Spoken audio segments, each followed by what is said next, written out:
Need to confess. Spurs they go, and Kevin Ratcliffe, the youngest FA Cup winning captain for 20 years since Bobby Moore received the cup for West Ham back in '64. He's only 23. He goes forward to receive the FA Cup on behalf of Everton Football Club.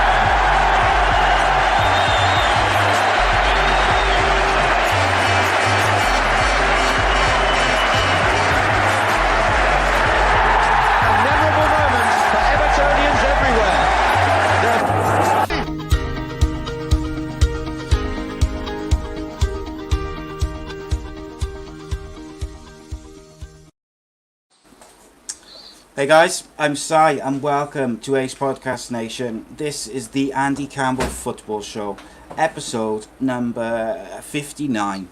We are live on Facebook, YouTube and Twitter. Of course, A.C.E Podcast Nation, home to many great shows and series featuring top guests, expert analysts and more. So please give us a follow on social media, subscribe to the YouTube channel. You can find links in the description to all of those and at the closing credits as well. Just as we wait for some people to join in the live chat, I'd like to give a big shout out to Black Diamond Sports for all their support around the show. They're a global sports agency representing sports stars from around the world. For more information on them, you can find links to their social media pages in the description and again in the closing credits of the show. And of course, a massive thanks to Darren Ralston and Bespoke Financial for sponsoring the show. And here's a quick word from our sponsor. My mummy and daddy have been talking about life insurance. It sounds like something to protect my brother and me, but I don't really understand. Then my auntie Louise told mummy about Bespoke Financial Teesside. She said they're a local company who helped her with her life insurance. Mummy got in touch, and because they're based locally, a man called Darren was able to come to our house. He was really friendly. Darren stayed for a cup of tea and made it all really easy to understand. He said that life insurance will protect our home and family if anything bad were to happen. Like if mummy or daddy got sick, then we'd get enough money to take care of us, and our house would be paid for so it wouldn't get taken away. After an hour, Darren said goodbye and mummy and daddy seemed a lot happier. Once it was all sorted, we could all relax and watch a film together as a family. I don't know why they didn't do it sooner.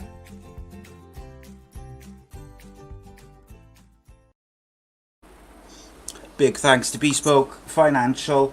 Of course, they do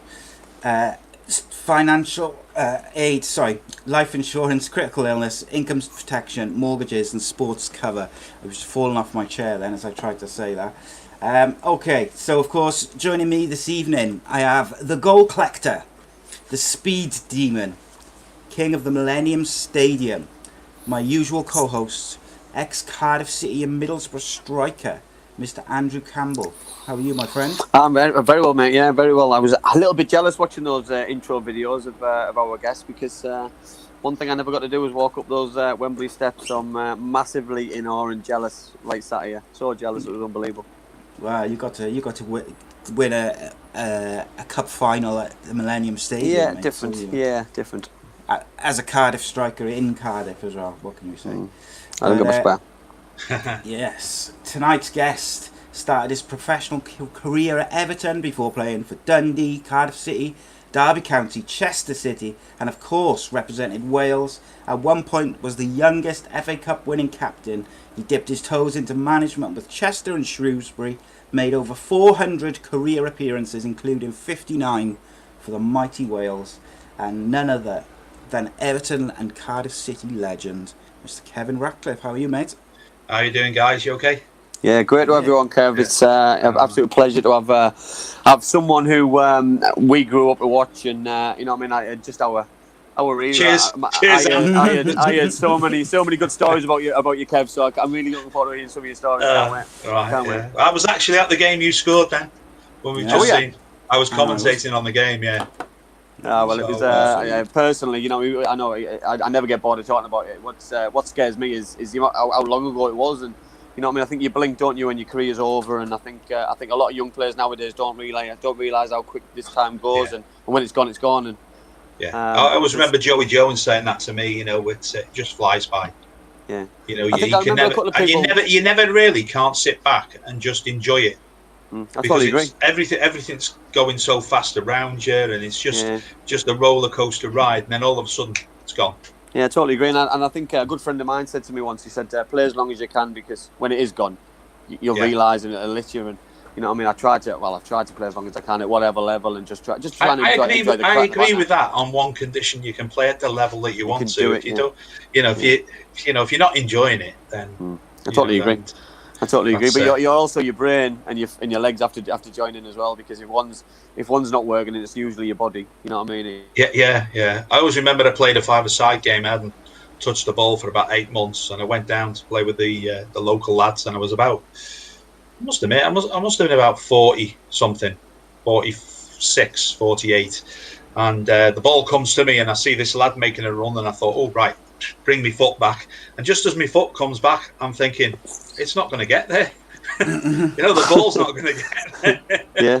So and I think sometimes it's just, and I think your body does tell you quite quickly during training games that it's had enough, and it's just not going to work for you the way that you want it. And when it does happen, it's heartbreaking, and nothing ever gets ready for it, Kev. I remember quite severely that the minute you do walk in, you remember it like it's yesterday, because it's something that you've done all your life. It's something you've had a passion and desire for, and something that, especially when you've not wanted to do anything else all your life, and it's all of a sudden it's just gone and taken away from you. Really, it's hard. And like you say, there's a few people that are prepared for life after football, but I would say there's more that haven't. And if you're going back to maybe my era, then maybe there's a lot more that haven't, because they haven't actually had the benefits of what the players get these days, or maybe for the last 20 years since sort of I would say Premiership, that the money's adequate, so that you've got a good bunch of savings behind you, and maybe a property for portfolio or something. But the lads from the 80s, maybe early 90s, definitely the 70s would not get that. They'd have to really seriously think about maybe going into a job afterwards. But as well, Kev, as well. You know what I mean? That the PFA and I'm jumping the gun, but so what was there anything in place, or was there any support mechanism in place for when you did come out of football? I think the PFA obviously would pay for you to go and do a course on something, or the pension that they put together. But there's a lot of lads that couldn't afford to put money in the pension, if you know what I mean. In the mid 80s, we were paying 60% tax, and it was 15% on a mortgage. So if you can imagine where all your money's going. It really, you had to be successful to have a good career, as in earning money, and luckily, I had a quite successful career, and it paid me, the going rate in that era. Spot on. Straight away in the comments, Big Alan Jones says the season that Kev came into Cardiff with Robbie James and Cardiff City cleaned up, he said was his best time watching Cardiff City with Eddie May at the helm. Great times, haven't been seen since. So people obviously got fond memories. And do you know what? Before I kind of really looked into anything, before preparing the show and stuff, I remembered you being at Cardiff as a kid much longer than what you were. You actually weren't there that long. I was there about 8 months. I went there Christmas time one year, and then left about September, October, was it? Yeah, maybe a little bit later. Yeah, September, October. So I went in January. We won the league. I think Eddie made a couple of significant signings. Myself, Phil Stanty, Robbie James, and then there was a nucleus of quite a few young kids. Jason Perry was there. The lad Wardy in goal. Damon Searle at right back. There was a good at left back. At right back, there was a good youngster coming through, Neil Matthews, but he got injured and never really recovered from that. But he was a really good player. So you had the lad Ramsey in midfield as well from Leicester, It was excellent. What a motivator he was. And like I say, you got sort of Nathan Blake there at the time. Just trying to keep him under control. How proud does it make you, Kev, though, that obviously fans say that about your time at the football club, that you had a successful career at Everton, won FA Cup, league titles, European trophies, but fans remember you for their best spell at their football club, obviously being Cardiff City? I loved it. That's one of the reasons that their supporters are very similar to Everton supporters. You can't hoodwink them. You can't hide behind doors or anything. Nope. They know the game. They know the game. They know the football, and they're very, very passionate. And I think, I played a few games, and there was only 6,000 there at the Ninian Park, and suddenly the crowds were growing and growing, and they tripled. End of the season, there's 18,000 there, and that just shows you that the club. I always think the club was a sleeping giant. And just somebody needed to get it all by the scruff of the neck and actually, take it to the next step after when we won that league that year on the last game of the season. The following season, instead of investing money into the squad, they were looking at, selling people like Blakey, Damon Searle. They wanted to say the keeper, Wardy, the keeper. So that they were looking at selling rather than recruiting. And I honestly believe, you might look, it seems nothing, but if they would have spent about £500,000, I'll tell you that they would have gone on again. There was because they had good young kids in that side, and it just needed, topping up here, there, and everywhere. And if you're losing the likes of, Nathan Blake, and you're getting a couple of $100,000 for them, and then not really replacing them, then it's not going to work, is it? Well, I think that's the thing, Kevin. You know what I mean? That you just said there. It's not a lot of money. You're not getting a lot of money for the likes of Blakey, and then also if you're not reinvesting it, because if you're reinvesting it normally, you have to spend more, and it's not a business decision because you're losing a top player at the time. You're losing a top player. At £250,000 was a lot of money then. Yeah. It wasn't. Let's not sort of. Any club would look at that money and say, "Oh yeah, let's get that." But he was a young kid that needed to go on to progress. If you could replace him with maybe a 26-year-old, then he would have been fine. But no, it wasn't. It was more or less asset stripped. And look, it's had the few dodgy moments with their chairman over the years. They've had some dodgy chairman.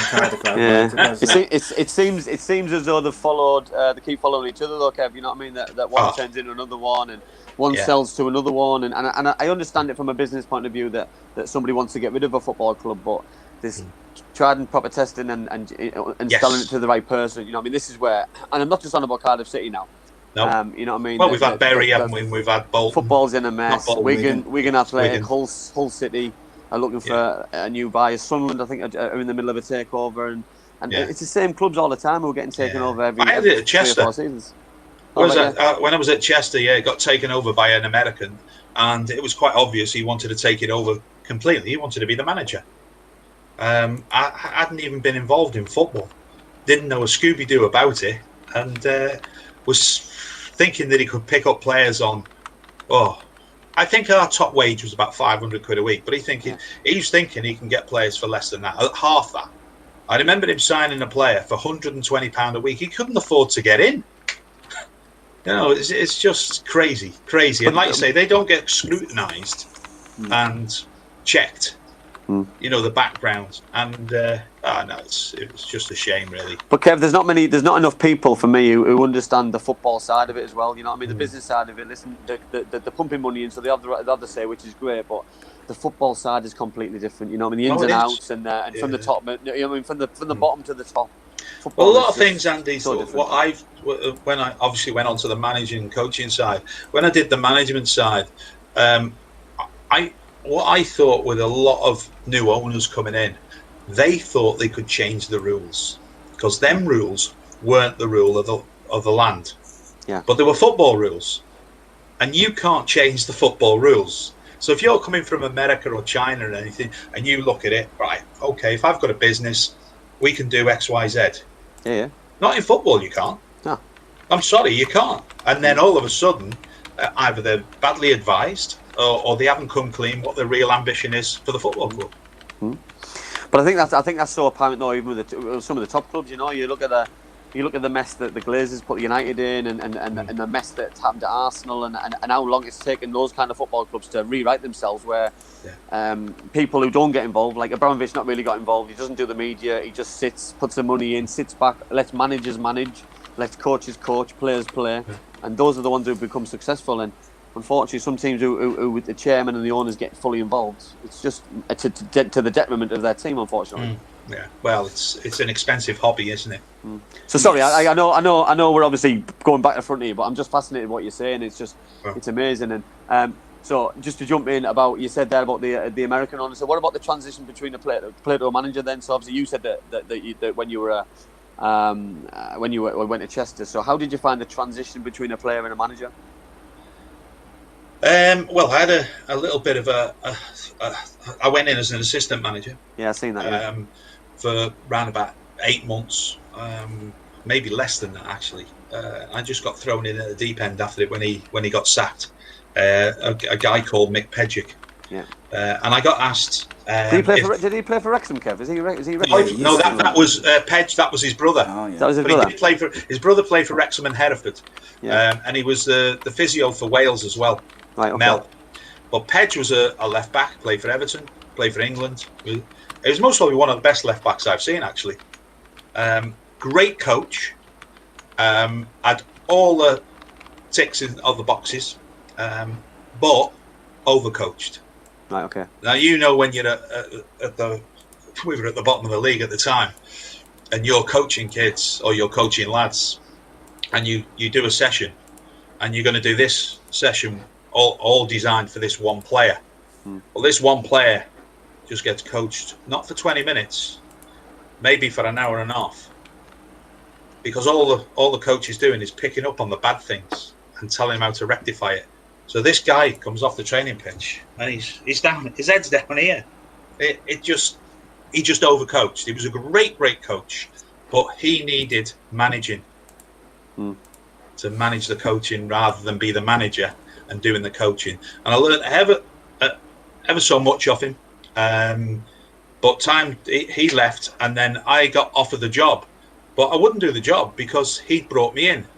So they give it the physio. After the week, the physio went off with stress. So I'm dealing with 30 players, well, 24 players I think we had, or 22 players and 8 apprentices. And the physio was the youth team coach as well. So I'm left with 30 players to coach. No. So I was thrown in at the deep end. I don't know if you had ever come across a lad called John Kerr. He was actually died.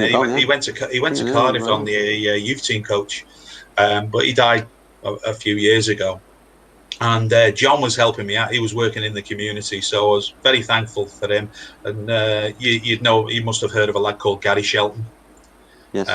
He was playing, so I took Gary and said, "Do you want to do a bit of coaching?"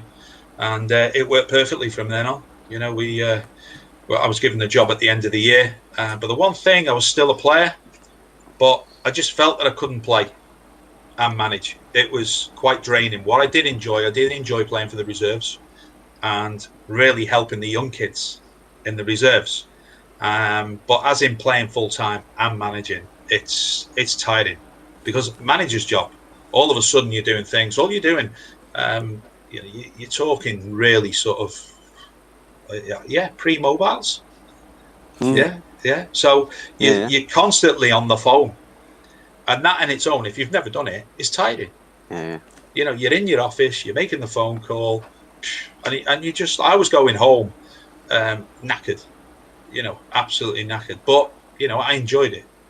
That sort of 6 months with Mick Pedgick, I sort of went to a lot of games. I was going to 3 games a week. So the encyclopedia that you get of players. And I always thought that when I got the job, my first signing, and I've got to win these fans over, because obviously I'm a Welshman. I live on the border, more or less, not far from Chester. But I wasn't liked by the Chester fans. So I had to win these fans over. And I always think, as a manager, your most important signing is your first. Yeah. So I went out and I got Cyril Regis and Big C come. and Great he was signing. absolutely fantastic. He had got him from Wycombe Wanderers on a free, and he was tremendous. He was great with a young kid there called John Murphy, who had a good career in the lower leagues, scored goals. Great, big, very, very similar to John, to Cyril. Big lad, great target man. And he developed him tremendously over that year and a half that he was at the football club, to give him that breathing space to come into the side when he was ready. But Cyril was brilliant. I mean, I used to take him off with about 15 minutes ago, and he used to get rounds of applause at every ground. I remember at Leyton Orient, all the Leyton Orient fans were clapping him. It was just awesome, absolutely awesome. As a man as well as a player, by the way. Yeah. Kev, why do you you mentioned about the stress and the difficulties of being a player manager. Do you think that's the reason why we don't really see many player managers around? And if you do, it tends to be when someone's been sacked or left, and they do it for a little while. Is it just because it's too difficult to do both? Because I often think that someone could probably find a happy medium and do a good job of both. I think you need a coach in there then that is going to do a lot for you. Yeah. That you really, really trust. That is the big thing. And then you can go off in the afternoons and you can go get your rest in. But it's hard when you're a manager. You want to be involved. You want to know everything. And it's a step back away from it. It's very, very hard. So I don't think you will see, especially in the sort of Championship and the Premiership, I don't think you'll see a player manager again. No, I don't think even the clubs would want to afford to do that. I think as well, Kev, as well. I think it puts unnecessary pressure on yourself as well, because as a player, you're looking for the respect from your peers, from the rest of the team. And if you have a bad game and you're coming and shouting and screaming, or you're coming and not happy about other people's performance, and you haven't done it yourself, it's a difficult one. That I tried a stint of it when I packed in, and I was finding myself playing with my ex-teammates, which is difficult because you've gone from a player to a manager overnight, and I found that a little bit difficult. And then you're playing badly, not scoring goals, and then you're having a conversation with players about letting goals in and missing chances, not playing as well as you want them to do, and it's a difficult one. And and then you've got the media pressure, the social media pressure nowadays, and it must just be. Thankfully, they weren't around. Social media wasn't about when I was playing, or managing. So it wasn't when I was, but it was I'm glad I did it. I'm glad people do it, and I'm glad people give it a go, because, like you say, it's the next progression from being playing. You're still in the changing room environment. You're still having a good crack, good banter. It's a full-time job in itself. The phone calls, picking the team, thinking about it. Instead of the training ground and the match days, it's just a relentless job. I can imagine. I mean, I'll give you an incident. I wasn't playing at the time, but I was managing, and I picked a side on the Friday morning. And you go out and you go and work on stuff. And then all of a sudden, you get off the training field and you're like, not quite sure yet. So I remember it was against Blackpool. And it was a young kid that I'd picked to play. And we were having a pre-match meal, and I pulled him to one side and had to say, look, I've changed my mind. And I'm going to play such and such instead of you. And he was devastated because obviously he'd built himself up. We'd actually won the game, so your decision was right. But if you don't win the game, you could imagine that he could be knocking on your door on the Monday morning. But it's a tricky one. I don't think you'll see. I don't even think you'll see it lower down. No, I totally anymore. I don't see the point, because if you've got aspirations to be a manager, you've got to do it 100%. You've got to give it your best shot. And you know what I mean. If you've been given the opportunity, sometimes for me, a chairman or an owner, or even a CEO will probably turn around and say, listen, we're offering you a job, but you're not allowed to play anymore. You've got to pack in, because you've got to give it your focus. And you probably would pack in to do that. Well, it's the other things that go. I mean, you've got everything on the opposition. You've got your data, you've got your DVDs to watch and this, that, and it goes so much into depth, and you're getting clips for lads to do meetings. It's something that I didn't really believe in. I didn't believe in that many team meetings unless it was the day of the game. And it was just the way that I was brought up. And I didn't want data being given to me at half time and saying this, that, and the other, because I just felt that, I'm sorry, but I played the game. I know if they've done it, and I know if they haven't. It's the people who haven't played the game that need that data. You know, and that is, you know, that I know if a player's run far enough or not in a game of football.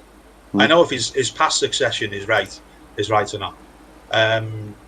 You know, I had a player once come to me that he was getting stick. He's now a manager, by the way, and a coach. And I remember him coming to me one day, and he said, Gaffer, he said, I'm getting stick. I get so much stick off the players, off the crowd. He says, it's unbelievable. I don't know. Can you just leave me out? I said, why are they giving you stick? He said, well, I keep giving the ball away. I said, do you know why you keep giving the ball away? And you're giving it away more than anybody else. And he went, no. I said, because you have it more than anybody else. You're my first pick. Fair point. You're my first pick, so don't worry about it. As long as I'm on your side, don't worry about them. You'll win them over. So I was noticing that the reason he's giving it away is because he's having it more times than anybody else. He's not shying away from it. So it's, like I say, I don't think there's enough managers these days that have played at the top level that can actually, I think it's more proof because the kids, these guys these days are actually brought up with that from an academy status, that they're given all this data of this is what you've got, this is what you've done this week, this is what you've done the week before. Now, if it's good or not, if it's making them better play, well, that's the environment we live in now. You've just said there, Kev, about knowing that a player's ran far enough, or yourself when you play. I knew exactly how hard I'd run or how long I'd run with how tired I was with 10 minutes to go or 8 minutes to go. I see people now when they're checking the watch, they're checking the heart rate monitors, and I'm thinking it shouldn't be like that because you know what I mean. If you're checking, then you've not run enough. You know what I mean? For me, you keep going until you can't go anymore. How do you get through it when it gets tough? Then you know that's it can't get tough. Well, they're not, are they? They're not tough mentally. No. Well, the society in itself isn't. Yeah. You know, so it's completely different because of the way that we are brought up these days. It's completely different. You know, and it was 20 years before me, and then 20 years before them other people. It was the same. You know. But we said earlier on, haven't we, in previous shows and in our championship show that you're getting kids, and I'll still call them kids because they haven't made their first team debuts, but they're getting the under 23s of certain teams, never really played in a first team environment, never played a competitive game, and they're dropping down to probably conference level, conference north, probably step 7, step 8, some of them, and they're feeling hard done by, feeling though that they haven't been given a chance. But it's clubs who've letting them down because they should be out there playing competitive football, shouldn't be kept on as long. Well, the system's wrong. There's a level for everybody. The system's, as far as I'm concerned, the system's been wrong for years. If you've got an under 23 league, then if the Premiership players have got under 23s, and if they haven't made it by the age of 21 or knocking on the door at 21, 22, they shouldn't be there. They should move on.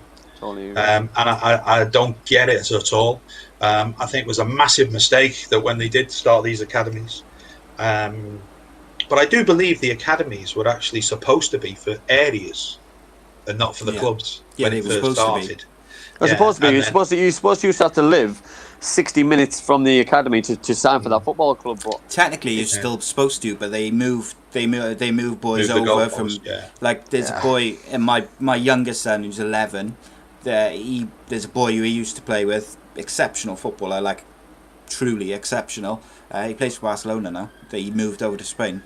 So, clubs will do it if the player is good enough and they see, no matter what the age is, if they think there's something in it for them, they'll move you, they'll buy you a house and do what they need to do. We had, I don't know, Andy up in Middlesbrough, the northeast there, that we had the Lancashire League around here. So you had the A and the A League and the B League and the Lancashire League. So you would be like, if you were playing for the B team, you were a youth team player at Everton, and if it was an A team, it was anything below 20s. It was a chance for maybe players coming back from injury to have a little bit of a test.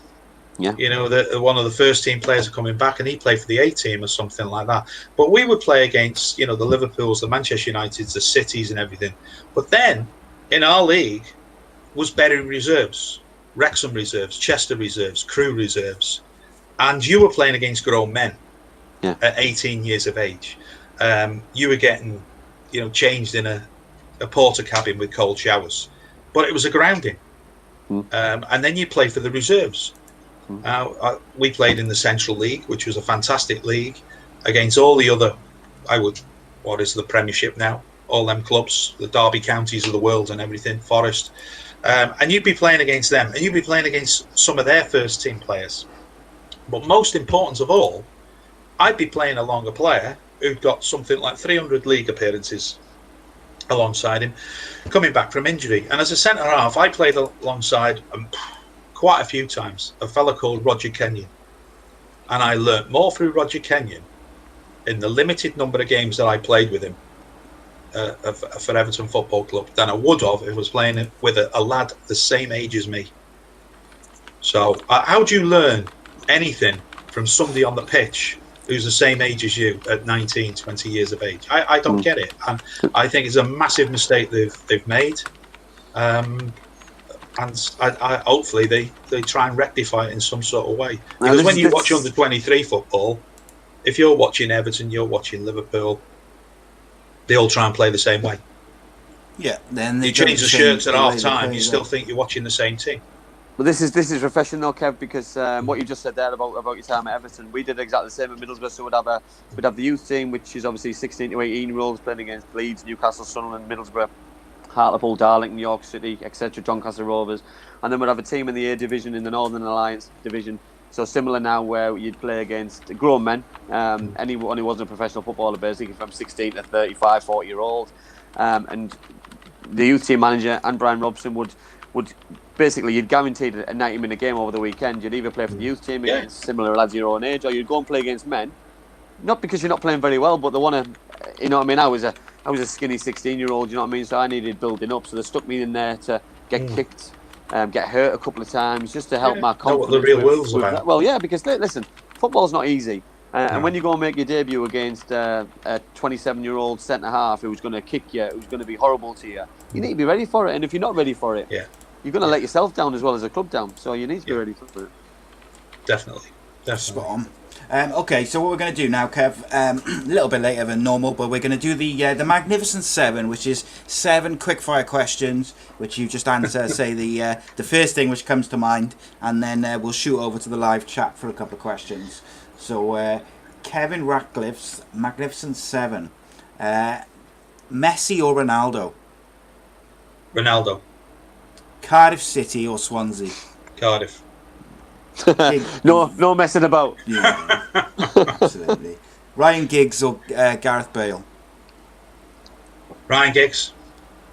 Confident. Can I give a reason for that, by the way? Yeah, go on. Please do. 900 league games. Spot on. That's why. I mean, it's a longevity of his playing successfully for that long. It's a remarkable thing to do. Yeah, absolutely. We've got a very interesting question about Gareth Bale as well now, which I'll put to you in a minute. Favourite TV show? BBC News. Ooh, I haven't had that one before. Well, it's good comedy at the moment. Angriest teammate? Oh, that's a toughie. I think it'd have to be somebody like Peter Reid. He seems like quite an angry guy. I don't know if you remember his TV program, what he did for Sunderland. They did behind closed doors, and it was. And I can imagine Reid, because I met him a couple of times, obviously when he was a Sunderland manager, and I can imagine him as a player being 10 times worse than he was behind them closed doors. He was so passionate. It was brilliant. Didn't take much to wind up, to be fair. No, and to be fair, when you had people like Kevin Ball, you know what I mean, it was just chalk and cheese and just got on with it and just fantastic. Yeah. Best roommate? I've got to go for 2 actually. One for Wales and one for Everton. Kevin Sheedy for Everton and Ian Rush for Wales. 2 great players. Finally, the greatest Welshman that ever lived. Oh! We've had some corkers as well, Kev, by the way, haven't we? We've had some corkers. Have you? Well, you know, when you've got people like Richard Burton and Anthony Hopkins, I'd have to go for Tom Jones. Great shout. I think he's come out. But if I went for a sportsman, it'd be Joe Kawasaki. Another great shout, that is. Great shout. Okay, so we're going to go to some questions in the live chat because they're stacking up. But as soon as we just sort of mentioned Gareth Bale, Kelly asks, if Kevin managed Wales now, would you drop Gareth Bale for the Euros, as he clearly won't be match fit, as it looks like he will not play for Real Madrid, but he will stay there? Look, he's a game changer. He's got quality, and if he can only do it for half an hour or 50 minutes, you've got to work it out. When's he best? Is he better coming off the bench, or is he better starting? I think it's what you've got available to you. But I don't think you can be in a position to not start him. No, and I think this kind of goes on to one of the other questions.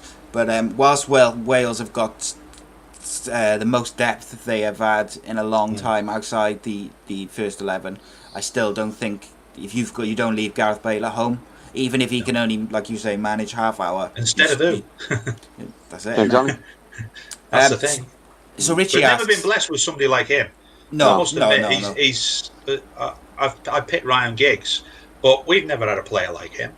No. Where he's been, touching sort of best player, one of the best players in the world at the time. But I think I'd like to see him sort of change a little bit. I'd like to see him adjust to football like Ronaldo's done. Yeah, but Ronaldo don't take people on anymore because he knows that he's not got the pace to get away from people as much as he had when he was 28. Well, Gareth Bale's 30, I think, going 30 plus now. So, and I've not seen that pace for a few years, to be fair. No, he's looked a yard short. I don't know when you started losing your pace, Andy, but I lost mine through an injury around about when I was 28. But things are, and as well when you realise as well, though, you know what I mean, you never get it back. You know what I mean, regardless. You know what I mean. You don't. You realise pretty quickly as well, and it must be great though for the young players in the squad to have him around. You know what I mean? The experiences he's done in his career, his life, Premier League, Spain, the Euros, the goals he scored, and it must be. The whole team has sort of materialised, sort of after Craig Bellamy retired. Yeah. And he might have been holding them back maybe 6 months a year. Yeah. Because I think he had this fear factor. And as soon as he went, I actually think other people took the mantle of, and I think it was most probably at the right age for him as well, that this group of players who'd come through together. And you could see that they just seemed a little bit more, I don't know, they expressed themselves more free. So 100%. So Richie asks, kind of sticking on this subject, he said he wanted to ask your opinion on the Welsh national team's progression over recent years with all the young talent that's coming through, back-to-back qualifications for the Euros, hopefully will qualify for the World Cup soon. It seems like there's a very bright future for the Welsh after many years of disappointment. What's your opinion on that, Kev? Because I spoke to TalkSport's Lawrence Mora the other day, who's like the Welsh correspondent, and he's really excited about the not even necessarily the ones on the fringe now, it's the ones underneath those in the 21s. I can't believe that when Ryan's given somebody an opportunity, they've not let him down. We got the lad from I've forgotten his name now, you've hit me on the spot, the lad from Lincoln. I've forgotten his name. Midfield player. Meepham, is him? No, not Mepham. It's little midfield player, and he reminds me of a Peter Reid. He really reminds me of a young Peter Reid, and for him to make that step up, I think he was on loan from Bristol City. Would Aaron that be Lewis, right? Was it? No, I've lost it now. I've got my book with me, but he was tremendous. A massive difference. Just a ball winner, getting the ball, but dictating play. That energy that he come in with was fantastic. I'm sorry I can't remember his name, but Joe Morales. Morale, yeah, that's the one. Yeah, Joe Morale. Yeah, those players, Kev, those players are few and far between as well, though, aren't they? You know what I mean? Because people like the people who just like to be neat and tidy on the ball instead of the ball winners and the nasty players. You know what I mean? Every team, successful teams over in the past, you know what I mean? Teams that you played with, even the Roy Keanes, the Patrick Vieira's, the Robbie Savages. Those kind of players do the stuff that nobody likes. I thought you said successful. What's the name? If you look at Liverpool, the modern person in that is Jordan Henderson. Yeah, I totally agree. You know, he's what you would say would go into maybe any other team and not have an impact. But at Liverpool, he just fixes it. He fixes it, you know, and without him, you know, and he's British, so there's that passion. Yeah, you know, well, there's more, isn't there? You know, I totally agree, and I think that sometimes when you look at the likes of Stevie G, you know what I mean, and the likes of Frank Lampard, that Scotty Parkers, for example, those who've gone in to be managers, that those kind of players, they ran the midfields because they're now running the teams, and they want those kind of players to run it for them, like they did for their teams, because they got stuck in, they're English, they're passionate about what they were doing, and it just works really well. Oh, it does, definitely. Yeah, 100%. But no, Wales are looking good. I mean, you know, the in-depth quality that we've got, and like I say, there's some, you know, this lockdown in a way has most probably helped Ryan Giggs, because there was maybe some big decision to be made to people not going to the Euros. Yeah. And I think Ashley Williams was one of them. And I think, you know, with it being another year on, I think he'd be struggling to maybe make the squad because of the, you know, we've got depth there now. And I think there's, you know, that change is coming where, you know, these youngsters coming through, you know, will need that experience. 100%. Do you think they need to get Nico Williams capped? Yeah. 100%. I think they need to do that yesterday. Yeah. I mean, I think Connor Roberts has been fantastic at right back for us. I mean, I'm not too sure, but somebody said to me that, you know, they take something like 3 or 4 million for him, Swansea. They need the money and I'm thinking, if I was Everton, I'd be going out there and getting him for 3 or 4 million. Yeah. He is, you know, he suits international football. Yes. And he's got one engine on him. It's an unbelievable engine. And I don't think he's a bad defender either. No, but he suits the way that teams play, Kev, doesn't he? You know what I mean? Because he doesn't need any support really. He can bomb up like a wing back does. You know what I mean? He'll play at full back, got enough energy to get back, and he's a very talented player. Like, you know, and I know people slag us off on here because they say we're not fair with Swansea, but you know what I mean? We've given Connor some praise on here. We've given other, you know what I mean? And, how can you not? How can you not? Well, they got Joe Roden as well, who's obviously going to be coming back from injury, and I'm a big fan of his. The lad Cabango, who's actually born and raised in Cardiff. Him as well. We've got about Brewster. Brewster's had an unbelievable time, you know what I mean? And set the world alight. You've got your EU up front. Yeah. They've been like a breath of fresh air. You mentioned Nico Williams. The thing was Nico Williams. It's okay saying cap him, but he's got to start playing. So now, if that's at Liverpool or going on loan, then he's got to go. Like they've done with Harry Wilson. Does he need to go? Does he need to go and play 45 games next season? Then, Kev, does he? Well, I wouldn't have said 45 games, but he certainly needs to be playing, 20 plus. Cardiff could do worse than signing him on loan next year, I think. Could give him a bit of energy. That's it, yeah. They've let Brewster go out and roll in the past. Was it Woodburn? Been out on loan. Harry Wilson's been out on loan. Harry Wilson went out, yeah. Yeah. So it's and I think it. They're too good for under 23 football, so they've got to go out to the big bad world and find out what it's all about. But we've just said that. I mean, that must be the biggest frustration for a player because Nico Williams he's been involved a lot towards the end of the season. He's felt what it's like to be a player at the best time, picking up a trophy, a medal, etc. But next season is a big season for him. He needs to go and play, be a first team footballer week in, week out, train, get that feeling of 2 games a week instead of coming in when there's no pressure. You know what I mean? He needs to play week in, week out for me. Yeah, it's going to be. Sorry.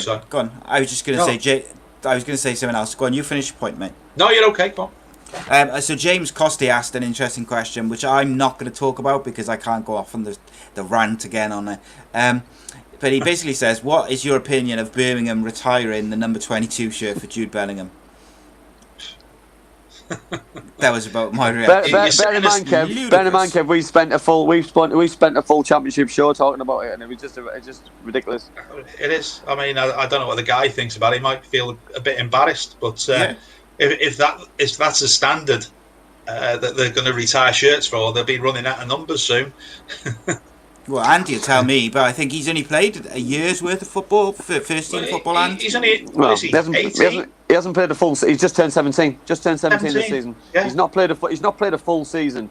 You know what I mean? So he hasn't played He hasn't played every game this season. You know what I mean? He's been involved in I was there the other week, and when Swansea played, and I think he come on sub. Yeah. And he didn't really he's a big guy for a midfield player. Yeah, he looks as if he's got something, but it's a big move for him. And I'm not sure. Like the move for me is it's just going to be proof in the pudding. To see how that goes. But like you say, Kev, he must be a little bit embarrassed because you know what I mean. I've been trying to get in touch with Middlesbrough for the last 2 weeks now to retire the 2 years without war because I'm mortified, absolutely mortified that they haven't done it. 32 and 18 should have been retired the day after I left. Yeah. Oh no, it's ridiculous, isn't it? Yeah. I thought you had to die to have your shirt retired. I don't know what you've got to do. I don't know what you've got to do nowadays. I don't know what you've got to do. It's bizarre. So kind of circling back a little bit, a couple of people had some questions or stuff about the youth systems and Lee Croft asked, Cameron Cox is the perfect example at Cardiff City. He was there from the age of 7, never really broke through to the first team. He was linked with Man City last week, and then today he apparently signed for Solihull Motors. And he was on the brink of the Cardiff City squad. Probably, I think he was on the bench several times. He always looked like the one who was going to break in, never quite made it. And what do you think that says about the youth system? Because I don't think Cardiff City's youth system is worth the paper it's written on. I've got to be honest. Well, there's something wrong if it's not. Well, if you think that, I mean, there's not really too many lads that have actually come through it. When you think about it now, Joe Rolls, the last few. Joe Rolls, Ramsey. Yeah, I mean, you can't be living off Aaron Ramsey all your life, can you? Yeah. What was the last lad as well? There was a centre back, I think. James Collins and Danny Gabardon. Further back. Yeah. That's going further back. That's going back and back. Yeah. So it's that's going back to Scotty before them, wasn't it? Yeah. The original one club man. Yeah, but there's not too many now that you would actually say that have come through the system and been knocking on the door and in the first team. But it's more important than ever now, though, to bring lads through to try and have assets to try and sell them on, because you can't keep. We had the chairman on Mehmet came on and he's telling us how much they come spending monthly, how much they're losing, £3 million a month, and the club need assets to sell on as well. They can't just keep on ploughing money in week out. That's a lot of money, that, isn't it? That was during COVID, so you know what I mean. But it still is a lot of money, and we said this to him, and we asked how long, and this is before obviously the outcome of Emiliano Sala as well, because if they've got to pay that £15 million transfer fee, which nobody knows what's going to happen, it potentially could ruin the football club, and this is going to be dangerous times. And but I honestly don't really look at, I look at my club Everton, and I look at what's coming through the academy, what's been coming through the academy, and if you think there's not that much come from it, no. You look at Calvert-Lewin, who was actually bought. Who's the other guy that was bought as well? Holgate, he was bought. Holgate. Baines was bought as well when he was signed Baines, by and then you got Seamus Coleman was bought. Ross Barkley. Barkley come through the system. But we've got a horrible habit of our 19-year-old lads that just peaking at 19 and not getting any better. And I'll go as far back as the likes of Franny Jeffers, and there was a lad called Jevons, Rodwell. Rodwell.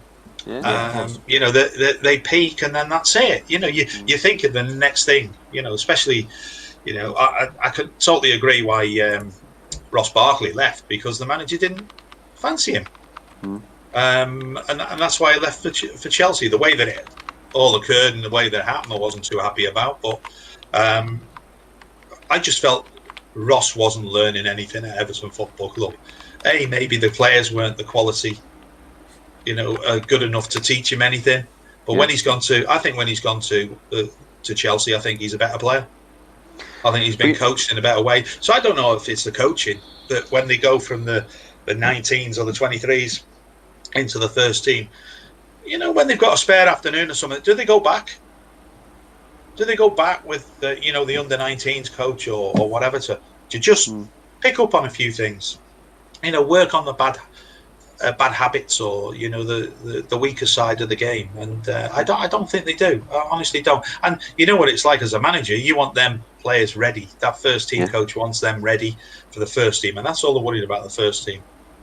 Are they worried about the progression of a young kid? No, that's down to somebody else maybe. I totally agree, but and that's sometimes okay, isn't it? When having the same style all the way through, from the kids all the way at the top, you know what I mean, and the philosophies, and I think some people are scared to implement those kind of things because they don't have time to worry about it. They've got to worry about their own team, what's going on with themselves, because they're worried about getting the sack. They're worried about having 3 bad games, losing the jobs. You know, I mean, you look at managers who've lost their jobs. Nigel Pearson. Not in my wildest dreams did I think that he would have lost his job this year. They've had 3 managers in a year, an absolute shambles. And how can anybody go into a football club like that anywhere else, implement something? Because you're scared to put a young kid in case he lets you down or he lets himself down, lets the team down, because you're the one who's going to get in trouble for it. You're the one who's going to lose your job. The young kid will be there for 3-4 years. It's such a shame. Well, you look at, how do people get a chance? You look at on the other side, Carlo Ancelotti's gone into Everton, and he's realised the first team players aren't good enough. So he's trying the kids to see how far they have progressed. Are they up to it? And I think 1 or 2 of them have done themselves a lot of good. But I think you might not see them next year because Carlo Ancelotti is looking to better them kids and better the players that he don't fancy in the side as well. So it's a big job he's got.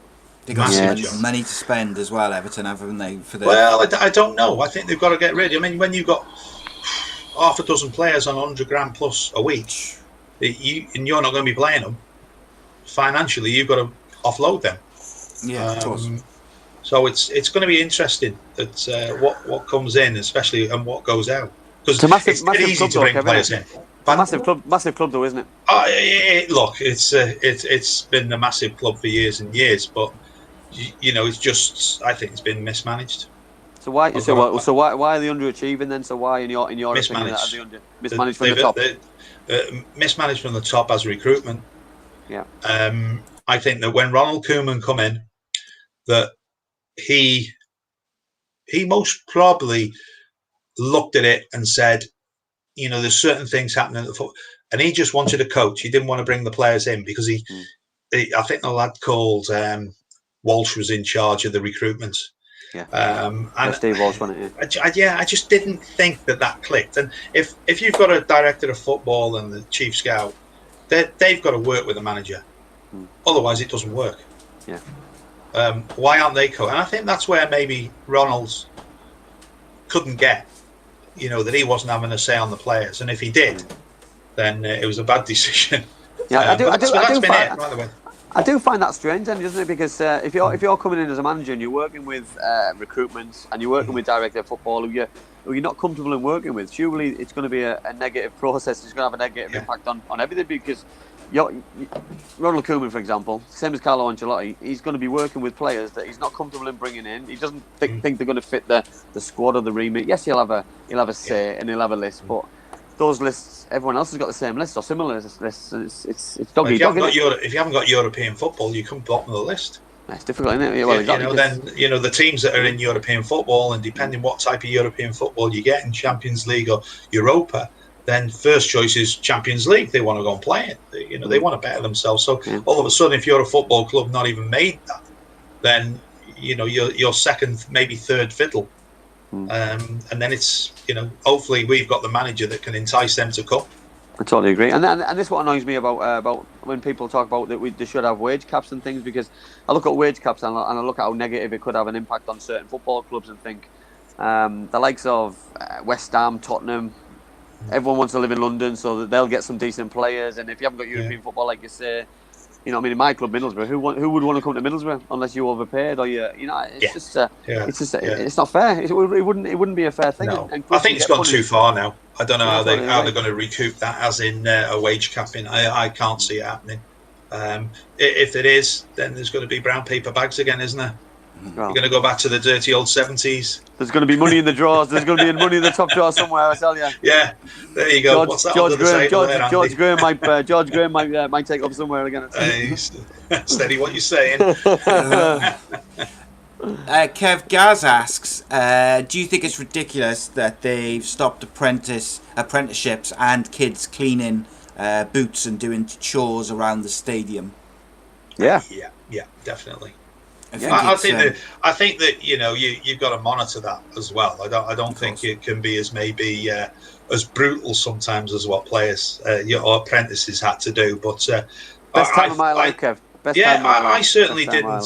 When I used to have to knock on a door to walk into a dressing room with George Wood and Big Mick Lyons and Bob Latchford, Roger Kenyon, Davy Jones. That was quite frightening. And if they didn't say come in, you daren't go in. You'd be waiting outside. Knocking. I thought my name for a year and a half was Towel. That's all I could hear because I was on the kit. So all I could hear was Towel. And then the guy next to me was called Boots because they were shouting Boots. It was just a good time. Yeah, character building. Well, I think it is, Si. I think it is. I think what certain people struggle with now is they get to a young age, they get this apprentice kind of money, which is a lot more money than YDS. You know what I mean? When I first signed for Middlesbrough, I was on £37.50. My second year I was on £42.50, and nowadays they're getting hundreds of pounds, and it's a big increase. And you know what I mean? They don't have to go to college as much as getting signing on fees as well that they get. Yeah, I totally agree. It's big contracts, Kev. You know what I mean? They're probably signing long contracts, not 5-year deals, 2-year apprenticeship, 3-year pro, and then they've got an agent. Yeah, who's giving them kit.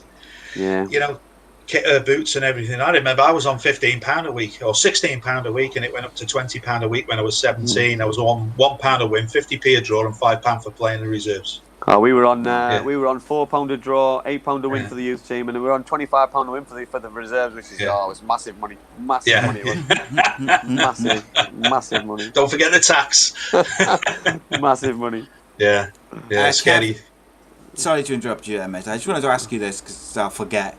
Leslie just asked you: do you think Jordan Pickford is good enough to take Everton to the next level long term and play for England long term as number one? Not at the moment. No. I think he's had a poor season. He's made. I said after about 5 or 6 games, he's made more mistakes now than he should have made in the season. So he's been relatively poor.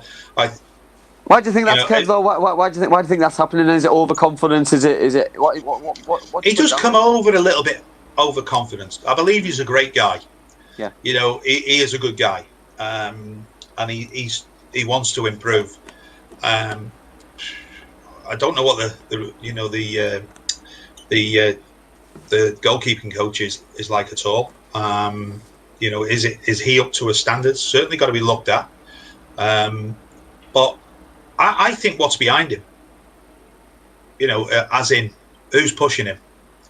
What's a second? Now, Stecklenburg is not good enough to be a number 2. They brought the lad from Huddersfield, Lossell, is it? Yep. He went back to Huddersfield. I've seen him. He's not good enough. I'm sorry, but he's not good enough. I mean, it might be brutal, but I'm sorry. It is a brutal world, football. And all I want to do is see my team doing well. Yeah. And I look at Chelsea. I look at Chelsea, Kevin, and I look at what Frank Lampard did over the last couple of games. And after Liverpool beat Chelsea 6-3, he swapped the goalkeepers, put Caballero in for the last game of the season, who then played the cup final because he had a decent game. And that's what you need. You need people to be competitive. And he's getting rid of Kepa now, isn't he? Yeah, well, you can't sit. You can't sit down, can you, and just be complacent. No. You need, especially if you're not doing well, you need to be, sort of on top of your game. And unfortunately, now that for Pickford, you've got so many keepers. You've got the lad Pope. You've got the lad. Is it Henderson? What's his name? Henderson, yeah. Sheffield United. Man United. Yeah. Which Man United might be looking at bringing him back and playing him instead of De Gea. So, there's plenty of position, whereas maybe before there wasn't that much position. It was most probably I would say, the position that you would say was up for grabs for England. Yeah. So, but now I think it's up for grabs again. Yeah, I think it is, and I think especially the timing of it, especially now. Now we've got the Euros coming up next year. You know what I mean? It's there for somebody to take now. You know what I mean? Yeah. Because if Pope gets an opportunity or Henderson gets an opportunity, it's their place to lose. Because whoever gets hold of it next. Well, you've got to find out that if this form continues from Pickford, you've got somebody ready to come in. You can't have somebody come in who's only got maybe half a game under the belt at international level, because the concentration level at that is a lot more than what he'd be getting, especially Pope at Burnley, because you'd be doing more work at Burnley than you will be doing for England. So the concentration level's got to change for a keeper. But I would like to think that Jordan Pickford's young enough to actually get back to where he was, and the reason why we bought him for 30 million, because at the time I thought that was a good price to bring in a young kid and obviously be future England goalkeeper. At the moment he's having a tough spell, but I always think you judge keepers more when they're having a tough spell, not when they're having a good spell. Yeah, I agree. I agree, and I look at De Gea. De Gea's had his tough times at United, and then he's had some really, really, really strong times. And I look at some of the times that Pickford's done for England, and you know what I mean. He's pulled them out the mire quite a few times. He won penalty shootouts. He's pulled some unbelievable saves at good times. So cream always rises sometimes, and I think I agree with what you said, Kev, about arrogance or confidence or overconfidence. I think sometimes he's probably a little bit too overconfident, and when he does a mistake, he's not the tallest, so he doesn't command his box. Yeah, as maybe other keepers who were 6'6", 6'4". So that's a bit of a minus on him, but it's something that you don't have to be the tallest. Yeah. You see the Shea Gibbons of the world, who had a great career and been a great keeper. So agility is key for me sometimes. Yeah, it's all about your starting position. That's all as a keeper. If you're 6'6" and you're 6'2", then your starting position as a keeper's got to be a little bit different than the 6'6". You can be further out your goal if you're 6'6" than a 6'2" person. Yeah, but like you say, it's all about the coaching. It's all about people to give you that kind of advice and put you in the best possible starting position possible. Yeah, definitely. As a father of a keeper, I can safely say that, like, if my oldest boy if he goes in a bit overconfident, or he's in a good run of form, or he's done well in training or whatever, if he goes in and he's a bit too overconfident or a bit cocky, that's when he tends to make errors, because his concentration's affected, and I do think that's probably something you could attribute to Jordan Pickford. You've also got to be a bit nuts to be a keeper, I believe. You know what I mean? Yeah. There's been some idiots along the way. There's been some absolutely nutcases. Yeah, I play with a few. We all have. Kev, what did you think of? Leslie's asking about John Stones. He's not a fan of John Stones. He's mentioned before, but what he basically says, were Everton laughing all the way to the bank when they sold him to Man City? Do you think he's worth that money due to his age, and he's obviously an England international now as well? I don't think these people would be saying that a year or two into his contract at Man City. I thought he did reasonably well. You sometimes just get found out a little bit later. Yeah, when as a centre back, you got to know when you can take a chance and when you can't, because it could be quite critical. It's in the back of the net, especially with the strikers you're playing against these days. John Stones, you're laughing all the way to the bank. It's look, it was good money for him, but we didn't spend wisely on it. We went and bought Ashley Williams, I think it was, for 10 million, rather than getting Van Dijk for 15. Van Dijk went to Southampton. I was screaming out for Van Dijk to come to Everton from Celtic, and he went there for 15, and then later on went for 70 grand. Did Barnsley get a sell-on clause as well for John Stones? He most probably would have. It'd be stupid if they didn't. Yeah. Well, I seem to remember they was quite high. I'm going to check. I think it was might have been as high as 15%. I'm going to have to check that. Which is really good money. Like, if you're about a team laughing all the way to the bank, they're laughing all the way to the bank, because it's not about the next move, it's the move after. You know what I mean? Especially when Man City come calling. So it's they're laughing really. Yeah, it will be an interesting what they have done or what they have got for that. Well, there was a sell on. It could have been as much as 20. Oh yeah, you know, when you think up and above the 40 million that they got for it, great business. 15%.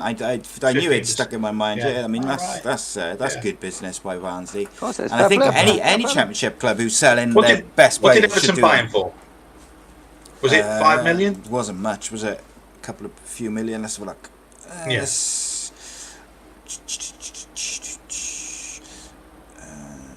Yeah, a few million. 2 million.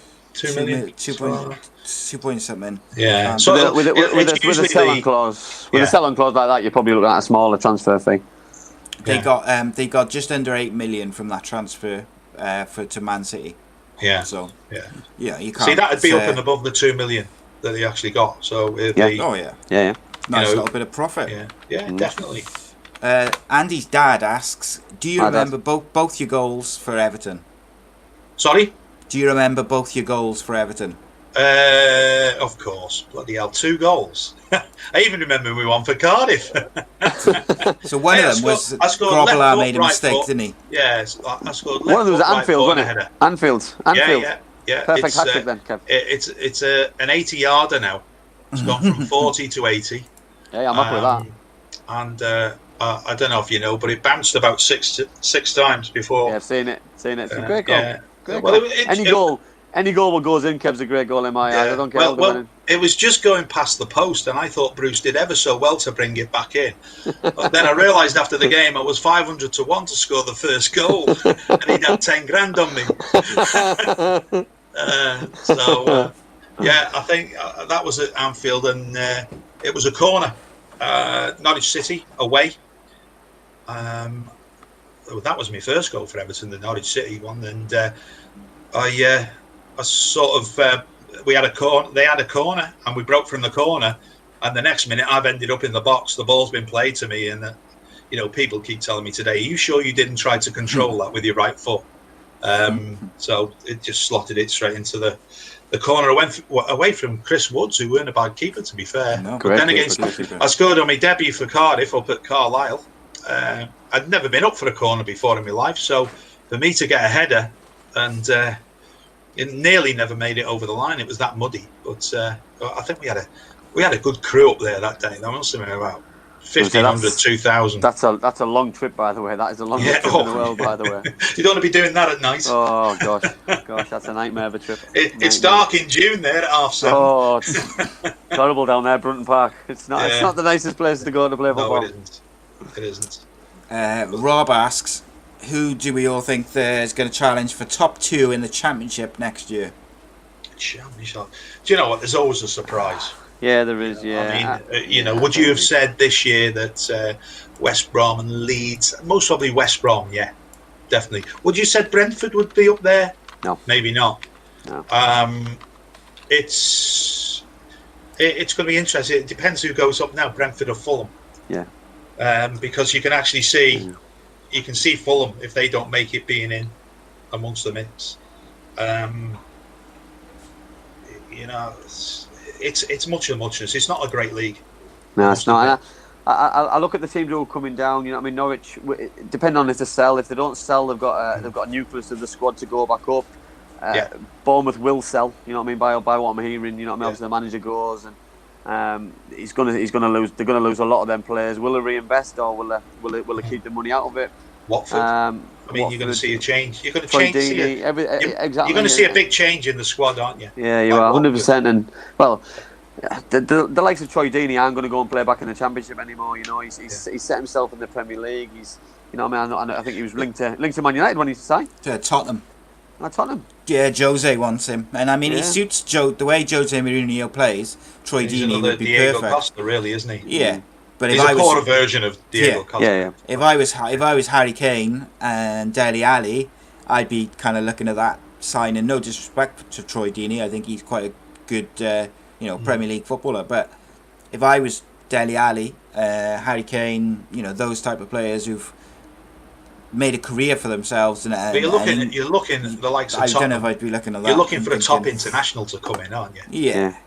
Well, I think Harry Kane's probably looking at the people around the world and who can push them to the next level and who can get them into the top European place, the Champions League place, push them on another level. And I don't think Troy Deeney's the pick that Harry would pick as his strike partner. I don't think.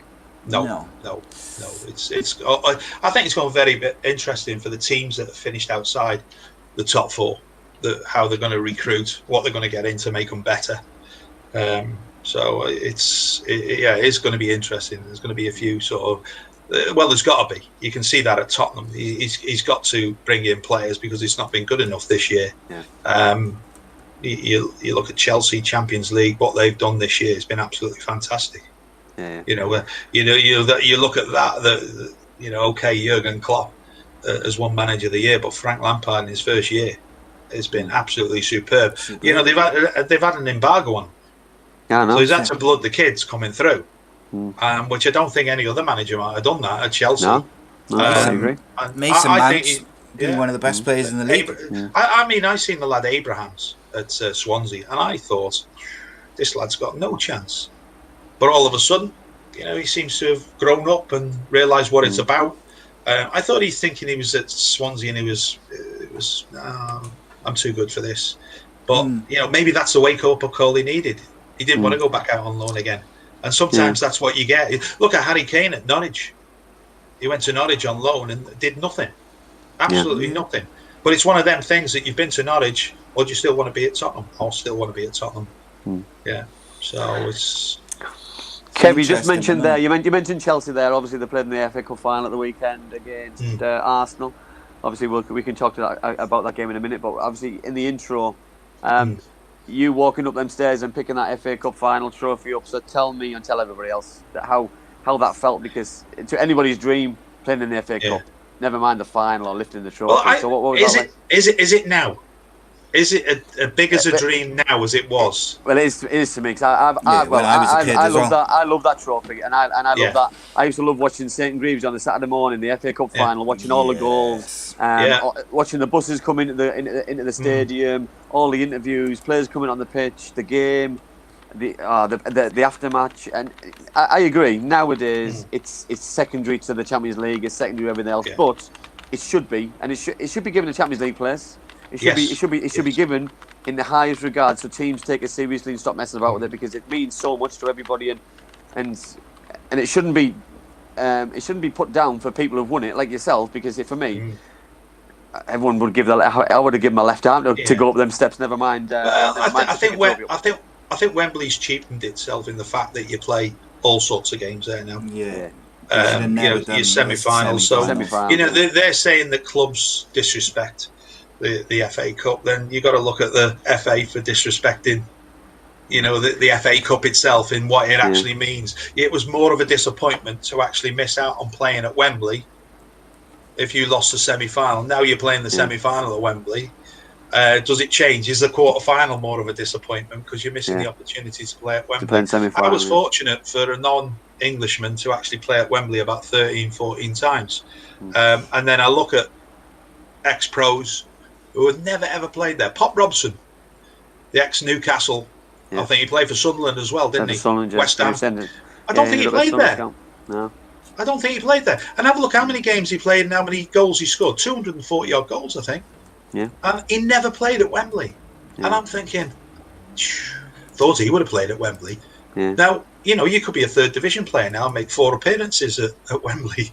5 appearances in playoff finals. I watched the game at the weekend. So it was Harrogate Town against Notts County, and some of the players there they played at Wembley 5 times, and I'm watching the game thinking I didn't get to play at Wembley once. I was it's never a regret, because you can't it's never a regret. It's just a disappointment, but it's. I think you just said that season was just an unbelievable season, Andy. The way that it all sort of, and I remember after about the 4th round, Howard turned to me and he says, "You know what year it is, don't you?" And I went, "No," and he went, "It's the year of the rat," and that's all he kept saying to me every time I played. Year of the rat. It's the year of the rat. And I think the what's the name game we played Liverpool in the Milk Cup or Woods Cup or what it was in the final at Wembley, and I think that was the taster. And to lose that, we had a taste. And then you win your first your first trophy, and that gives you a taste for more. But to go and walk up. It's something that you dream of as a kid, doesn't it? To go up them Do you think steps. that's the catalyst then, Kev? Because you just said there about getting beat by Liverpool in the League Cup. So was that the catalyst then to want the success? Well, the catalyst, they were such a good side. Yeah, in the 80s, early 80s, late 70s, 70s, 80s. Yeah. And we played them at Wembley. We drew at Wembley and played at Man City then in the replay. But we were a match for them. We matched them. And we knew that we could upset them and we could match them. So that's, when you've got that belief. I think we were going into games before in the past and not thinking we were going to win that game. But that changed, I think, the mindset. But it was just great. Like I say, I grew up, on the park field sort of playing football. You used to play an FA Cup game or whatever. And then, I think I was the second youngest person to go up them steps as a captain. I think Bobby Moore was the other one. I don't think there's anybody else been younger than me now. I think Stephen Gerrard could have done it a couple of years way back. But that would have been at Cardiff. It wouldn't have been at Wembley. No. But I don't know if you knew. I don't think it takes the positive of it, but I think Wembley's just so. For me, it's just the place to win the FA Cup, isn't it? It's the place to play a cup final. Yeah, definitely. But I don't know if you know, I was the last person to actually lift the trophy after walking up the original 39 steps. They took them down after that. Yeah. Oh. Yeah, they took them down because of obviously the conflict in Ireland, safety reasons. But it was a great occasion, to even better achievement to do that. Yeah, but we really sort of captivated that sort of FA Cup for about 4 or 5 years. We were sort of, I think we played in 4 out of the 5 years, was it 4 or 6 years? Well, I think you had opportunities, didn't you, over the course of that 4 or 5 seasons to win doubles, trebles. You were in for league titles. Liverpool won the double. Cup Winners' Cups. Yeah, you won the double. You win the double on the European Cup as well when you won the Cup Winners' Cup. Cup Winners' Cup and the league. Yeah. And then played Man United 3 days after we played in the European Cup Winners' Cup final. We played the final 3 days later. So you'd won the league the week before, you win the European Cup Winners' Cup on the Wednesday, and then you play. But none of us moaned. Yeah. We didn't say we played too many games. Imagine the uproar now, Kev. Bonuses, Andy. Well, imagine the uproar now, though. You know what I mean? That players are playing too many games, and then there's the travelling, and because it's just. Yeah. And you know what? You wouldn't change anything. No. You wouldn't change it for the world. That's the way it was. You wanted to play. You didn't want to be rested. Yeah. It's a new word of being dropped. Yeah. I always remember. I don't know if you've ever seen the program on Sky with Robbie Fowler. And Robbie Fowler talks about Gerard Houllier, and he said, "I didn't get this resting business." He said, Gerard used to say to me, he says, "I'm not playing you this weekend, I'm resting you." But he used to run me nuts off in the week. Why am I running me nuts off if he's resting me? Well, exactly. It doesn't make sense, does it? No, it doesn't. Because that's the thing, isn't it? Because, and what teams do, don't they? Because they do a lot of running after games. So, what I mean? I'm gonna rest you this week because you've looked tired over the last couple of weeks. And after the game, you don't get on, but you run. And you work harder than you would have if you'd have played in the game. So... Yeah. The whole thing just doesn't make sense, and sometimes honesty is the best policy. And if you're not playing because I've gone down a different route. Well, of course it is there, but players aren't stupid, and what I mean. And they don't publicly come out and go on social media. They'll go through agents and they'll tell the name around. Andy, that because years ago you were knocking on the manager's door, and a lot of it was to do that you wouldn't be getting as much money. You wouldn't be getting the main bonus. You wouldn't be getting appearance money. Because you were either sat on the bench or you weren't playing at all. So, when you're picking up your 40, 50, 60k a week and you're told you're not playing, then what is that going to hurt them? No, no. Only your pride. And if you think about it, there's not that many that have got pride these days. No, I totally agree. But also, Kev, managers were managers a lot more approachable back in the day. I know they were for me. I could go and knock on a manager's door, ask personal questions or get some answers that I want for questions, but I don't see now managers are that approachable. No. That they're... Did you do that with Dave Jones and Go knock on his door and ask him. Did I do it? I went. Yeah. I did knock on his door. Yeah, I didn't normally. Was that answer when it, you but- fell out? Was it when you knocked on his door? Yeah, I knocked on his door a little bit too hard. Knocked on his door a little bit too hard and ended up falling through it. Yeah, Did you? yeah, a little bit. Yeah. It was his scary eyes, was it? Yeah, me and Dave didn't see eye to eye. I tell you. Didn't you? At all. I was At Dave's all. apprentice at Everton. At all. Oh, was yeah, it? It was, oh yeah, you used to, I always remember that, knocking on the door, and the first face you seen was Dave Jones, and them scary eyes. He's and listen, it's the same as any manager, Kevin. It's we're trying desperately to get him on, aren't we? It's for me the respect is I respect people's decision because they're quite upfront about it. It's just I think sometimes when you're a young lad, you take it to heart a little bit what things are said, but I think when you get as an adult, you respect people's honesty because honesty is the best policy. Because when you say, "Well, how are you going to learn?" Exactly. Because now, learn?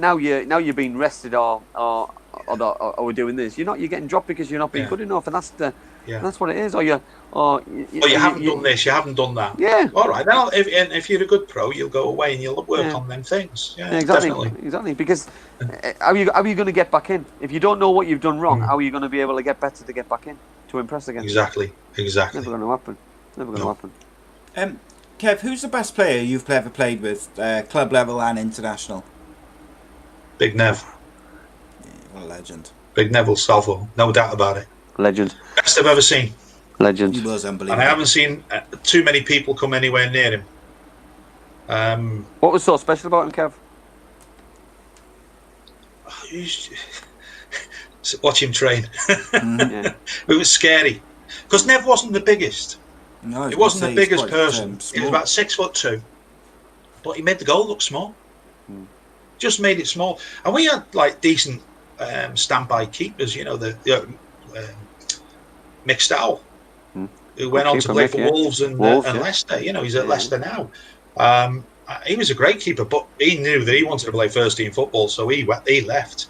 But when them type of people went into goal, all of a sudden there was balls going in the back of the net from everywhere. But when Nev went in, I remember him once, and he on international duty. So, and we had a shooting session, and he had his hands behind his back, and he was chesting and heading balls around the post. It was like just. I've never, like I say, he's a one-off. I feel, and I think for about an 8-year period, most probably the best in the world, from about 84, 83, right the way through to 91, 92. He was the best about. Unfortunately, you know, you look at him now and you can't believe that he was a keeper. And the other thing, you've got to remember that Nev wasn't always that size. And I think Nev went on too long. He went to Bradford and that, and he you know, you're quite lucky. You're quite slender, Andy. But when you get older, most of the time, the older you get, the wider you get.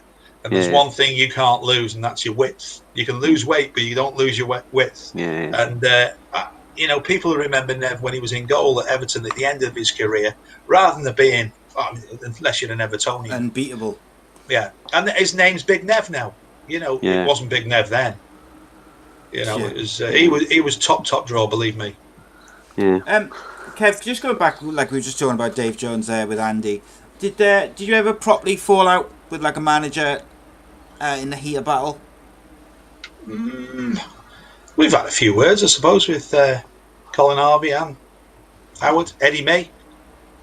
When Eddie was at Eddie was quite volatile, really. You know, he was he could be a nasty piece of work.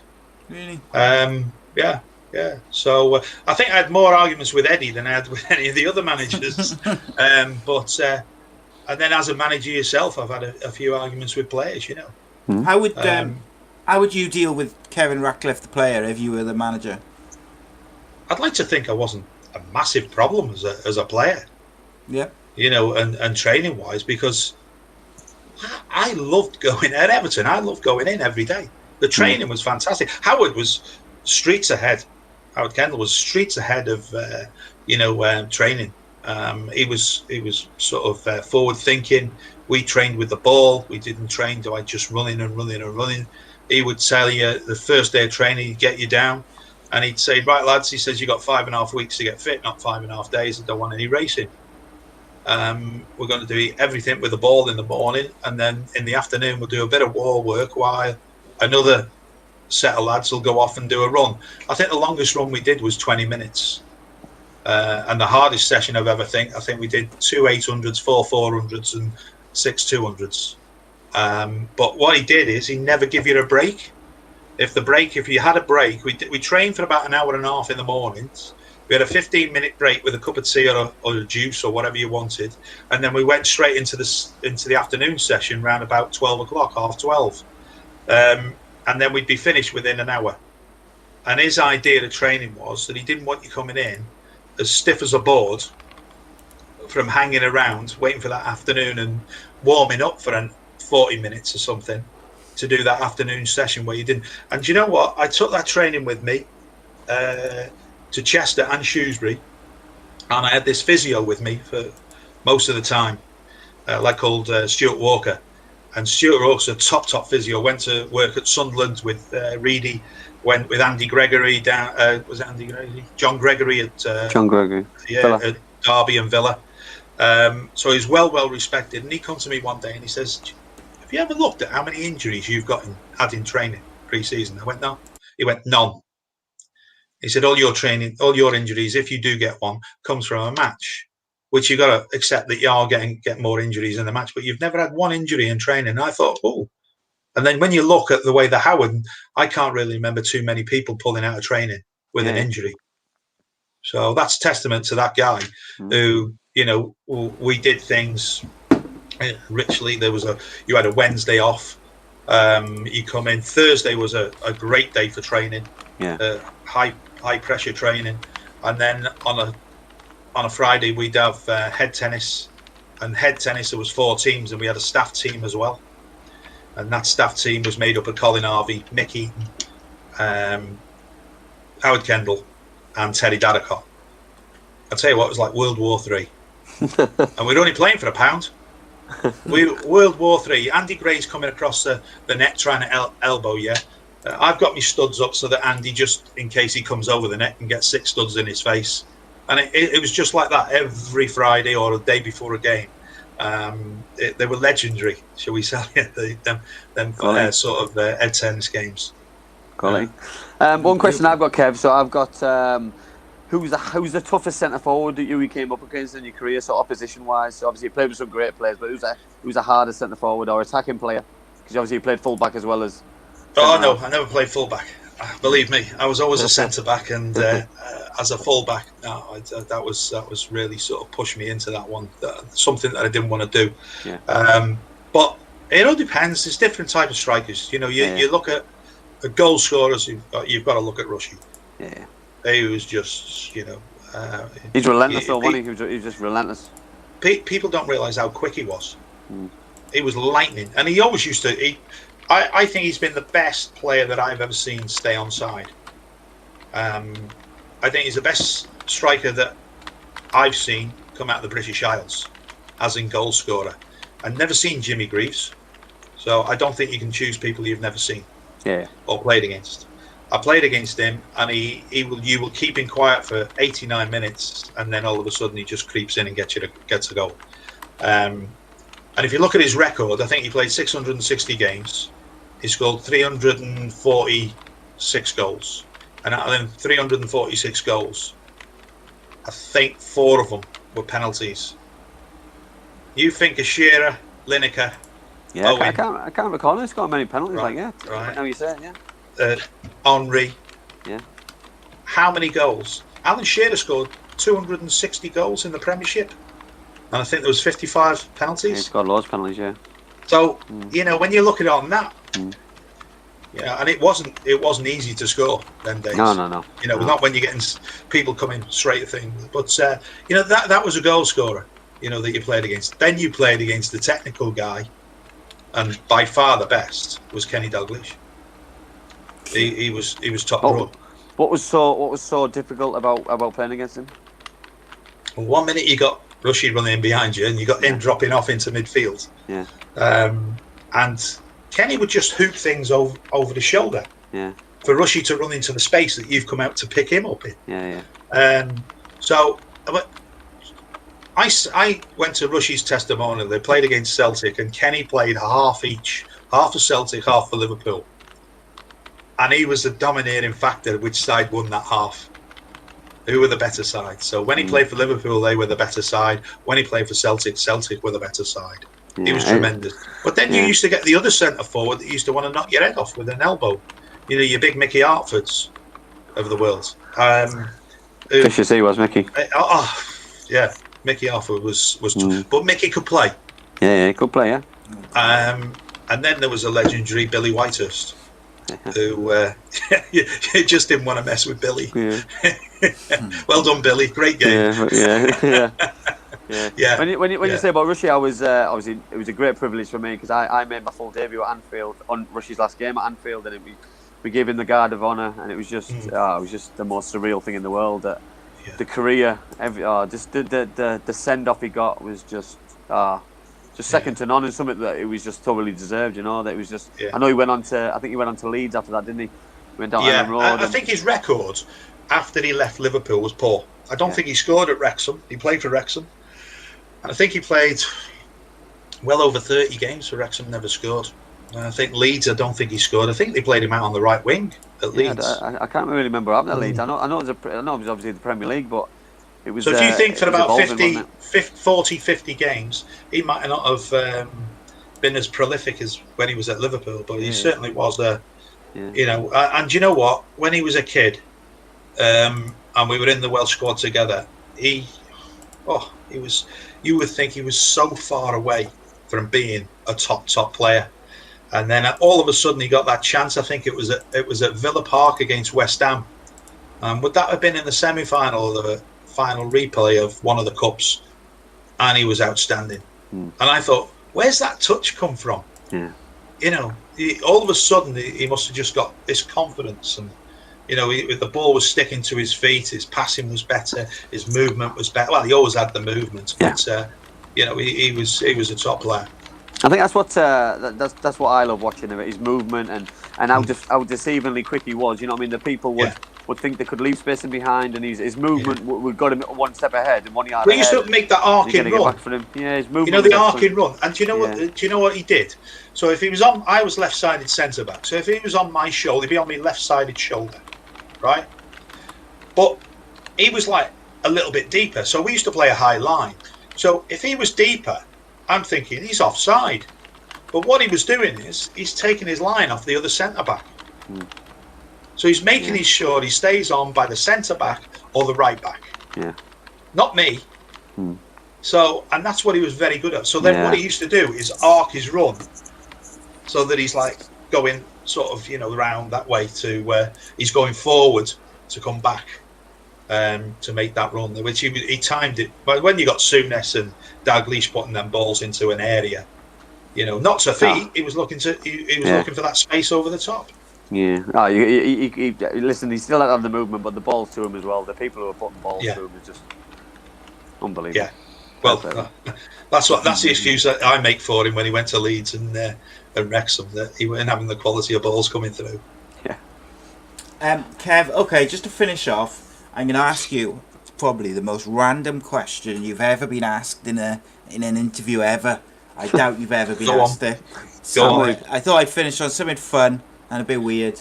If you could change one drastic rule or thing about the beautiful game to make it more exciting or appeal to different people, whatever it may be, what would it be and why? Well, at the moment it's VAR, isn't it? Yeah, get rid of that crap. Yeah, get rid of that. Or, do you know what? I don't think VAR's a bad thing. It's the people who actually use it. Do you know what it is? Well, why haven't they got any ex-professional footballers on it? Well, I totally agree. Totally agree as well, but also it's the Premier League are so arrogant that they're not using it like the rest of Europe and how they're supposed to use it. They've decided they're going to use it one way, which is not the way it's supposed to be used. No. Well, do you know what they didn't do? They know better. They didn't go to rugby league and ask how did it work for them. What was beneficial? What wasn't it in its first year? They never went to them. But how many times, Kevin? How many times in the rugby do you see the referee go over to the monitor and go and check it all the time? They're going over there 2 or 3 times a game. We're lucky if we've had 5 times this season where the referee's been over the monitor. and it's embarrassing. You know what I mean? Someone's making a decision about a toenail, about an armpit, and it's just listen. Embarrassing. It gives us a conversation, and then on top of that, my biggest bugbear is obviously this goal which kept Aston Villa up. This goal against. Do you know what I mean? So it's football's a mess, and it's been a mess for such a long time, and it's getting embarrassing now though, because the amount of money what's involved. You know, like I'm surprised I've had nothing when we've had nothing more from Watford, from Bournemouth about that goal, because it's just been seen to have kept the other thing, Andy, is that I don't get it that they don't use ex-professionals or ex-managers on it, because they know that if that guy, that player, if that player is actually, you know, for a tackle, for a booking, for a sending off, is he deliberately done that, or if he hasn't? Yeah. Now, if you haven't played the game, I'm not sure if you'd know or not, but if you've played the game, you certainly know a lot more. Yeah. That would be definitely one. But tackling is been a. But then what's the point? It's taking the art out of defending. To be fair, a player is. I think, you know, no disrespect, Danny. I think they made it easier for the strikers. I totally agree. Well, I think that you're protected, Kev, now though, because you know that no one's going to come through behind you. You know what I mean? No one's allowed now. You can't come from the side or from behind, so you're very protected. Centre forwards are so protected, it's scary. Yeah, definitely. So which is we don't know which way it's going to go. No, but then I look at VAR on Saturday in the cup final and the sending off. You know that all they had to do was look at the second yellow card and just help the referee out, because the ref saw the lad rolling on the floor and thought, well, something must have happened. You know, if he went off the side, looked at the screen and saw what everyone else saw and saw over and over again, he's going to see it very differently. He's potentially going to book the lad for rolling around, and then we can just get on with the game and make it a contest and make it fun, because it's not fun when you're seeing lads getting sent off and laughing as they're walking off, because some fans will think that's why he's laughing, whatever he's laughing at, and commentators are making their own judgment, but he's laughing because he's embarrassed about the decision what's just happened. Really. No, it's scary, mate. Scary the way it's going. And it's not for the better. No, it's not for the better of the game, mate. I totally agree. But the thing is, Kev, do you not think they should have tried it out and tested it in the lower league? So say the Championship, had a season in the Championship and worked on things what didn't work, and then implemented it in the Premier League? That would be very hard to do, wouldn't it? With the facilities you've got in the lower leagues. Yeah, but they still messed it up in the Premier League, so I just don't know how that, you know. So. Well, I think it's just the angles of where the cameras can actually go. But like you said, they are getting it wrong, and like I say, I haven't got anything against VAR. I think it is a good idea for certain situations, goal line and everything. Look, I think it's an easy cop out for the referee at the moment. Yeah, I totally agree. Actually, you know, for VAR to make the decision rather than you. But I'd still rather the referee. You know, what you're seeing on the pitch. Surely it's first day. I know they're getting help. Where it's been good at times, and then it hasn't been good at other times. But altogether, it's the people who actually use the VAR that need an education. Yeah, but you said there, though, Kev, about referees, that I also then start questioning what linesmen are doing, because are linesmen just doing ins and outs now? Are they not doing offsides? Are they not doing? I don't think they are. Now. I'm just confused. But like you say, that goal for Villa, that goal for Villa is like, you know, you're thinking, what was it? Villa who scored? Sorry, with that one. Sheffield United. Yeah, Sheffield United. Yeah, you know, you start thinking that, well, if VAR can't decide that, what can they decide? Exactly. Why is it worth having it? Exactly. You know, but like you said, why hasn't the referee hasn't gone over there? Because he's trusting VAR. They've got a better idea that if all the ball, that's the difficult thing. If all the ball's gone over or not. Yeah. So the referee, you know, has just stood back, let VAR can't get that wrong, and they have. Yeah. I totally agree. But Kev, it's been an absolute pleasure. It's been an amazing show. I really, really appreciated it. Just before we do finish and Si finishes up, I just want to dedicate the show to one of our viewers, and it's Richie Thomas. And sadly, Richie's dad passed away this morning. And I know Richie has been in the group, has been in the chat and asked a few questions tonight. So, Richie, if you're still with us and you're still watching, that's for your dad, and hope the family and everything's okay. Top man, I echo that indeed. Yes, Kev, it's been an absolute pleasure, my friend. I really, really enjoyed it. I could speak to you for another 2.5 hours. Yeah, I could. Just non-stop. It's been amazing. Yeah, we haven't even covered half the stuff we had planned. It's just, but that's it's all good. So we thank you for joining us. Thank you to everyone who's tuned in and of course a big thank you to Black Diamond Sports and Bespoke Financial.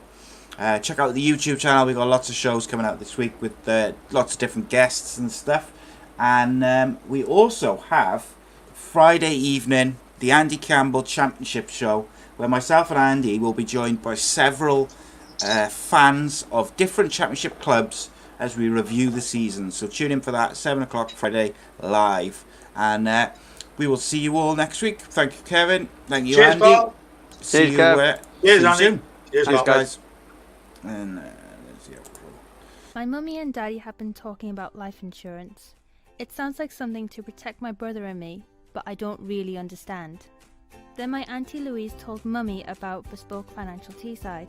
She said they're a local company who helped her with her life insurance. Mummy got in touch, and because they're based locally, a man called Darren was able to come to our house. He was really friendly. Darren stayed for a cup of tea and made it all really easy to understand. He said that life insurance will protect our home and family if anything bad were to happen. Like if Mummy or Daddy got sick, then we'd get enough money to take care of us, and our house would be paid for so it wouldn't get taken away. After an hour, Darren said goodbye and Mummy and Daddy seemed a lot happier. Once it was all sorted, we could all relax and watch a film together as a family. I don't know why they didn't do it sooner.